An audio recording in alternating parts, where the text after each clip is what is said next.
Welcome back नाज़रीन, clinic online में दोबारा खुशामदीद। आज हम बात कर रहे हैं आँखों के मसाइल के हवाले से, जो अमूमन जो बहुत कॉमन प्रॉब्लम्स हैं उसको, ज़ाहिर बात है कि बड़े प्रॉब्लम्स हम डिस्कस कर रहे होते हैं, कॉमन प्रॉब्लम्स अमूमन डिस्कस नहीं हो पाती हैं। इस हवाले से आज हमारे साथ मौजूद हैं एक लेजेंडरी पर्सनैलिटी तिब की दुनिया की, डॉक्टर एम शहजाद साहब। डॉक्टर साहब ये बताइए, ब्रेक पे जाने से पहले एक सवाल किया था, कॉलर्स के भी सवाल हैं, टीवी करीब से देखने से क्या आँखें कमज़ोर होती हैं?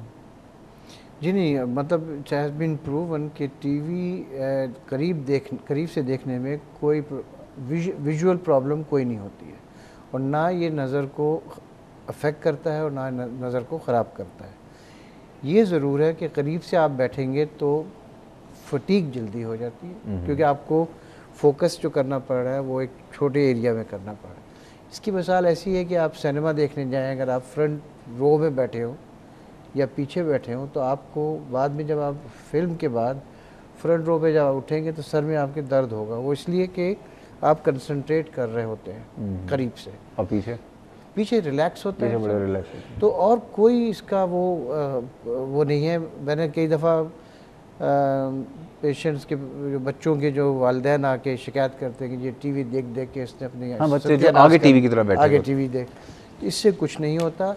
वो उसकी आगे इसलिए बैठा है कि उसके दो वजह है।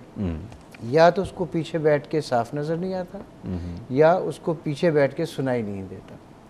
तो मेरी ये दरख्वास्त है तमाम वालिदैन से कि बच्चा जब 2 साल का हो जाए उसकी नज़र भी चेक हो आई स्पेशलिस्ट से, और उसके कान हियरिंग भी चेक की जाए। ओके, 2 साल की 2 साल की एज से, क्योंकि अगर उसको नज़र कमज़ोर है, दैट इज़ द टाइम कि उसको ऐनक दी जाए, ताकि उसकी विजन जो बन रही है, आँख की जो डेवलपमेंट हो रही है वो।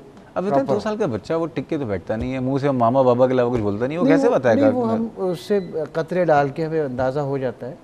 बल्कि अभी मैं एक जर्नल पढ़ रहा था, अब उन्होंने बच्चों का वो बनाया है ऑटो रिफ्रैक्टर, एक्यूरेट है। आई एम प्लानिंग कि वो अगर वो ख़रीद लूँ तो उसमें आप छोटे से छोटे इन्फेंट को भी आप उसके वो ऑटो रिफ्रैक्शन कर सकते हैं। अच्छा, 1-2 कॉलर हैं, उनको शामिल करते हैं, फिर हम कॉलर्स के सवाल के जवाब देना शुरू कर देते हैं। एम नसीम साहब, अस्सलाम वालेकुम।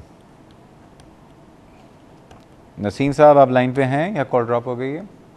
आई एम सॉरी जी। लाहौर से खालदा साहिबा हैं। खालदा साहिबा अस्सलाम वालेकुम।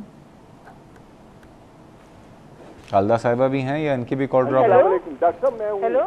अच्छा, आप दोनों मौजूद हैं। अब फैसला कर लें किसकी कॉल पहले लेते हैं। अस्सलाम वालेकुम। आपकी मर्जी डॉक्टर, आप जिसको बोलें। जी नसीम साहब खैरियत से हैं? जी अस्सलाम वालेकुम। वालेकुम अस्सलाम। हाँ डॉक्टर साहब, 2 सवाल हैं जी। एक सवाल है कि बच्चे को जो पहली दफा किसी भी प्रॉब्लम के तहत लेके जाते हैं आई स्पेशलिस्ट के पास, एकदम बहुत ज्यादा नंबर आता है, क्या उसी प्रिस्क्राइब नंबर पर ग्लासेस ले लेने चाहिए या फर्दर इन्वेस्टिगेट करना चाहिए? अच्छा ठीक है, बहुत अच्छा सवाल है। एक दूसरा सवाल डायबिटिक के हवाले से। अच्छा पहले एक सेकंड, ये कह रहे हैं कि जो नंबर अमूमन बच्चे को दिया जाता है आंखों का, तो क्या उतना ही नंबर लगाना चाहिए चश्मे का या उससे थोड़ा कम नंबर लगाना चाहिए? या दूसरा डायबिटीज पे मेरा सवाल ये कि पहली दफा एकदम बहुत ज्यादा नंबर होता है, क्या उसको दोबारा हमें चेकअप कराना है या फर्दर इन्वेस्टिगेट कराना है? हेलो जी, या फर्दर इन्वेस्टिगेट करवाना है जी, उसके बाद वो ग्लासेस लगाएं या फौरी वो वाला नंबर लगवा लें? ठीक है। दूसरा डायबिटिक के हवाले से था सवाल। जी जी, वो ये था कि उनको कितना रेगुलरली अपने आंखों का मुआयना करवाते रहना? ठीक है, बहुत शुक्रिया, बहुत शुक्रिया। खालदा साहिबा लाहौर से, अस्सलाम वालेकुम। डॉक्टर साहब कैसे हैं आप? मैं बिल्कुल ठीक हूँ, आप खैरियत से हैं? जी शुक्रिया। मुझे क्वेश्चन ये करना था कि रेटिना को चेक करने के लिए आप क्या तरीका करते हैं? क्या आई ड्रॉप्स डाले जाते हैं, और अगर आई ड्रॉप्स डालते हैं तो क्या उससे अपने उन आई ड्रॉप्स को डालने से कोई कॉम्प्लिकेशंस तो नहीं होती हैं आँख में, या कोई और तरीकाकार भी है? क्या रेटिना को चेक करने के लिए जो डायलेट करते हैं, जो आई ड्रॉप डालते हैं, तो उससे कोई साइड इफेक्ट नहीं? कोई साइड इफेक्ट नहीं, वो तो सिर्फ प्यूपल पे होगा ना। प्यूपल डायलेट हुआ, और जो कतरे आजकल यूज़ करते हैं शॉर्ट एक्टिंग होते हैं, वो तकरीबन 4 से 6 घंटे के बाद उसका रिवर्स हो जाता है। That's all. तो इस पे रेटिना पे कोई इसका असर नहीं होता। और कुछ खालदा साहिबा? नहीं जी, थैंक यू, बहुत शुक्रिया। डॉक्टर साहब, रहीम साहब यहाँ से शुरू करते हैं। कहते हैं आँखों के आगे काले धब्बे नज़र आते हैं। कि इसको फ्लोटर्स कहते हैं, मतलब जो चीज़ फ्लोट कर रही है, और ये वाइट बैकग्राउंड पे ज़्यादा नज़र आएगा। जैसे उन्होंने कहा कि मैं कागज़ पे अगर देखता हूँ तो नज़र आता है। हमारे आँख के पिछले हिस्से में पर्दे के सामने जेली होती है, और जेली वो उसकी कंसिस्टेंसी तकरीबन ऐसी होती है जैसे अंडे की सफ़ेदी। तो उम्र के एक हिस्से में आके वो जो जेली है वो थोड़ी सी कॉन्ट्रैक्ट करती है और थोड़ी सी उसमें चेंजेस आती हैं। उस चेंजेस आने की वजह से उसमें ओपेसिटीज़ बन जाती हैं जो जिनका शेडो पर्दे पे बनता है, तो वो हम देखने लगते हैं।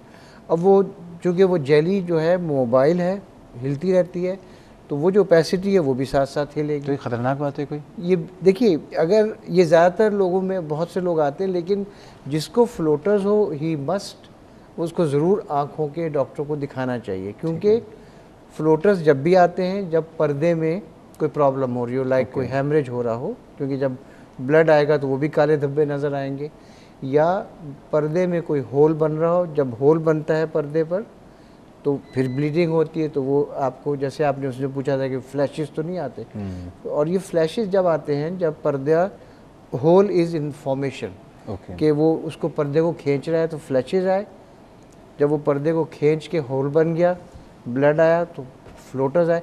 तो कहने का मतलब ये है कि फ्लोटर्स जो हैं या जो काले काले धब्बे हैं, दे शुड बी इन्वेस्टिगेटेड, यानी जाके एक दफ़ा मुआयना करवा लें। बिल्कुल मुआयना करना चाहिए। अच्छा, कतर से एक कॉलर है हमारे साथ। अस्सलाम वालेकुम।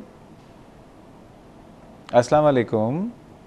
हेलो, अस्सलाम वालेकुम सर। वालेकुम अस्सलाम। कौन साहब? जी सर, ताज मोहम्मद बात कर रहा हूँ। खैरियत? अल्हम्दुलिल्लाह खैरियत से हैं। शुक्रिया सर।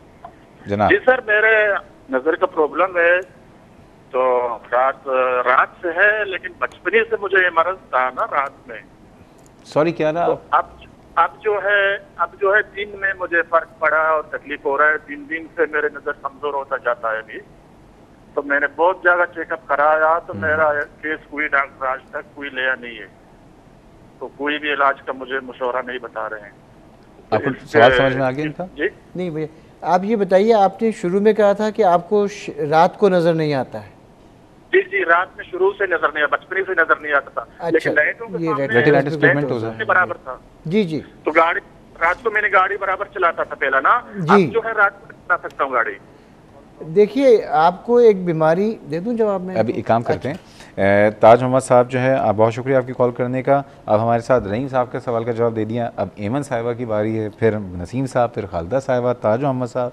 लेकिन नाजरीन, हम जा रहे हैं एक छोटे से ब्रेक पे, क्योंकि वैसे भी इस वक्त तो कराची में अब जो है जिन लोगों का आज रोज़ा होगा तो अफ्तार का भी वक्त हो गया। तो जाइए आप भी अब अफ्तार कीजिए। आते हैं ब्रेक के बाद, फिर दोबारा कंटिन्यू करते हैं।